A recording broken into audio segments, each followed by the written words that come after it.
নমস্কাৰ সকলোকে। মোৰ নাম শ্ৰী ৰাহুল কুতুম। মই ঢকুৱাখানা চাৰিআলিত অৱস্থিত global institute of information technology অৰ্থাৎ GIIT ADCA কোৰ্চ কৰি আছোঁ।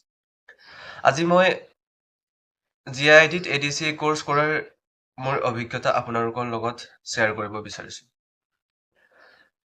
ADCA কোৰ্চ জইন কৰাৰ আগতে কম্পিউটাৰৰ বিষয়ে মোৰ নলেজ বহুত কম আছিল। কিন্তু GIITত কোৰ্চ জইন কৰাৰ পিছত মই কম্পিউটাৰৰ বহুতো নতুন বিষয় শিকিবলৈ পালোঁ। বিশেষকৈ HTML বিষয়টো মোৰ বহুত ভাল লাগিছে।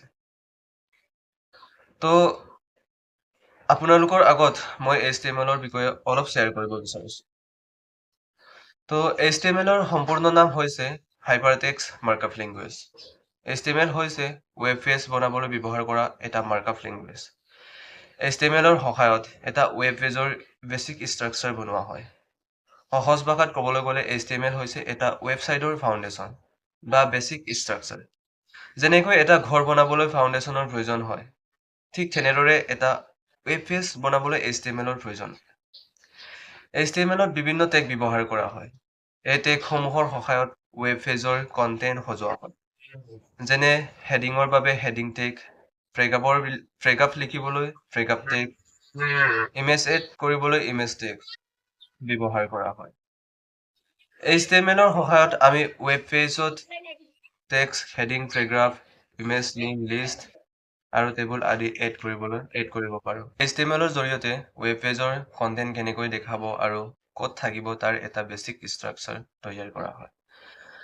HTML শিকাৰ সময়ত মই বিভিন্ন টেগ আৰু এলিমেণ্টৰ বিষয়ে জানিবলৈ পালোঁ। লগতে HTML ডকুমেণ্ট কেনেকৈ ক্ৰিয়েট কৰিব লাগে আৰু ৱেব ব্ৰাউজাৰত সেই ৱেব পেজ কেনেকৈ ৰান কৰিব লাগে সেই বিষয়েও শিকিবলৈ পালোঁ। আগতে মই ভাবিছিলোঁ যে ৱেবছাইট বনোৱা বহুত কঠিন কাম। কিন্তু HTML শিকাৰ পিছত মই বুজিলোঁ যে বেছিক নলেজ আৰু প্ৰপাৰ গাইডেন্স থাকিলে আমি ষ্টেপ বাই ষ্টেপ ৱেব পেজ বনাব পাৰোঁ। GIITৰ টিচাৰসকলে HTMLৰ প্ৰতিটো টপিক সহজ ভাষাত বুজাই দিয়ে আৰু প্ৰেক্টিকেলৰ জৰিয়তে শিকায়। সেইবাবে HTMLৰ কনচেপ্ট বুজিবলৈ মোৰ বহুত সহজ হৈছে। HTML শিকি মই ৱেব ডিজাইনিং আৰু ৱেবছাইট ডেভেলপমেণ্টৰ বিষয়ে মোৰ ইণ্টাৰেষ্ট আৰু বেছি বৃদ্ধি পাইছে। এই কোৰ্চৰ জৰিয়তে মই নতুন স্কিল ডেভেলপ কৰিবলৈ আৰু আগলৈ আৰু ভালদৰে শিকিবলৈ বহুত মটিভেট হৈছোঁ। মই global institute of information technology অৰ্থাৎ GIIT ADCA কোৰ্চ কৰি বহুত হেপী আৰু ছেটিছফাইড।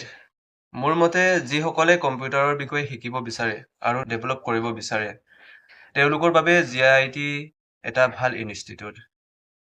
শেষত GIITৰ সকলো টিচাৰ আৰু ষ্টাফ মেম্বাৰক মোৰ ফালৰ পৰা বহুত ধন্যবাদ জনাইছোঁ। মোক ইমান ভালদৰে গাইড আৰু ছাপোৰ্ট কৰাৰ বাবে। Thank you so' much.